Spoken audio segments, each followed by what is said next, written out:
శిలువనాథుడైన యేసయ్య నామమున దేవుని ప్రియ విశ్వాసులందరికీ శుభవందనములు తెలుపుతూ నవంబర్ 22వ తేదీ 2024వ సంవత్సరము శుక్రవారం కొరకు ఏర్పాటు చేయబడిన నేటి దిన దేవుని వాక్యము మత్తయి సువార్త 9వ అధ్యాయము 12వ వచనము.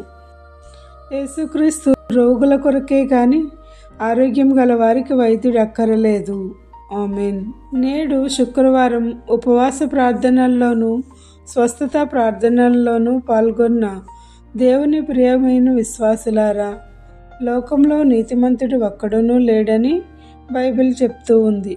అలాగే మానవ జీవితకాలం అనారోగ్యం పాలవ్వకుండా సాధారణంగా ఎవరూ ఉండరని నేటి పరిస్థితులను చూస్తే తెలుస్తూ ఉంది. యేసుక్రీస్తు ప్రభువారు భూలోకంలో సువార్త ప్రకటించుచు స్వస్థతలను చేయుచు సుంకరులు పాపులతో కూర్చుండి భోజనం చేయుట చూచిన పరిసయ్యులు యేసుప్రభువును అడిగే ధైర్య సాహసాలు చేయలేక ఆయన శిష్యులను, మీ గురువుగారు ఇలాంటి వారితో కలిసి భోజనం చేయడం ఏమిటి అని ప్రశ్నించారు. ఆ మాటను శిష్యులు కూడా ఆయనను అడిగే సాహసం చేయలేదు. కానీ వారి మాట వినిన యేసయ్య టక్కున ఇలా సమాధానమిచ్చారు. వైద్యుడు రోగులకే గాని ఆరోగ్యం గలవారికి అవసరం లేదు కదా అని ఎదురు ప్రశ్నించారు. అయితే పరిసయ్యులు, మేము నీతిమంతులము, పాపము లేని వారమని భ్రమలో ఉన్నారు. దేవుని ప్రతినిధులమని విర్రవీగుచు మిగిలిన వారిని చిన్నచూపు చూచేవారిగా, మాట్లాడేవారిగా, ప్రవర్తించేవారిగా ఉండేవారు. అయితే దేవుని కుమారుడైన యేసుక్రీస్తు ప్రభువు అసలైన పాపులు, రోగులు మీరేనని వారిని ఉద్దేశించి కూడా ఆయన ఆ మాట చెప్పారని వారు గ్రహించలేకపోయారు. అప్పుడు యోహాను శిష్యులు ఆయన యొద్దకు వచ్చి, పరిసయ్యులను మేమును తరచుగా ఉపవాసము చేయుచున్నాము, కానీ నీ శిష్యులు ఉపవాసం చేయరు. దీనికి హేతువేమని ఆయనను అడిగారు. అలాగే ప్రభువా, ఉపవాసం ఎప్పుడు చేయాలి, ఎలా చేయాలి అని అడిగిన ప్రశ్నకు యేసయ్య జవాబు ఇస్తూ, యేసు పెండ్లి కుమారుడు, తమతో కూడా నుండు కాలమున పెండ్లి ఇంటి వారు దుఃఖపడగలరా? పెండ్లి కుమారుడు వారి యొద్ద నుండి కొనిపోబడు దినములు వచ్చును, అప్పుడు వారు ఉపవాసం చేతురు అని చెప్పెను. నేను మనుషుల రూపంలో వచ్చిన దేవుని కుమారుడను, అలాగే పెండ్లి కుమారుడను.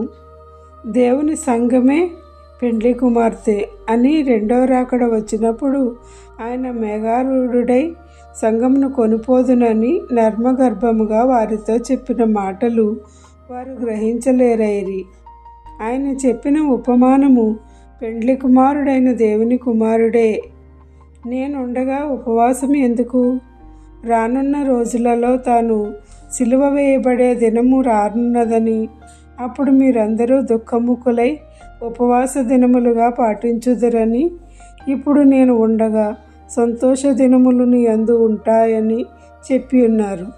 అందుకే ప్రపంచవ్యాప్తంగా క్రైస్తవులు మంచి శుక్రవారము యేసును సిలువ వేసిన బలియాగమును జ్ఞాపకం తెచ్చుకొని ఉపవాసం ఉందురు. అయితే క్రిస్మస్ పండుగ చేసే రోజులలో ఏ క్రైస్తవుడు ఉపవాసం ఉండడు. అది ప్రతి క్రైస్తవునికి శుభకరమైన రోజు. ఉపవాసం ద్వారా యేసయ్య ఉపదేశం అబ్బుతుంది.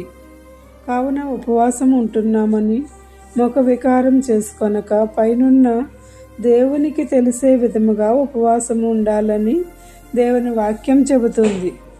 కావున ఆయన ఇచ్చే స్వస్థతలు, ఆరోగ్యము, ఆశీర్వాదము మనం ఆశకొనే భాగ్యములు పొందుట కొరకు దేవుని సన్నిధిలో ఉపవాస ప్రార్థనల్లో విశ్వాసంలో కొనసాగే ధన్యత శిలువనాథుడైన యేసుక్రీస్తు మనందరికీ అనుగ్రహించునుగాక. ఆమేన్. ఇట్లు దేవుని సువార్త పరిచర్యలో మీ సహోదరి. Praise the lord. God bless you. అందరికీ మరణాత.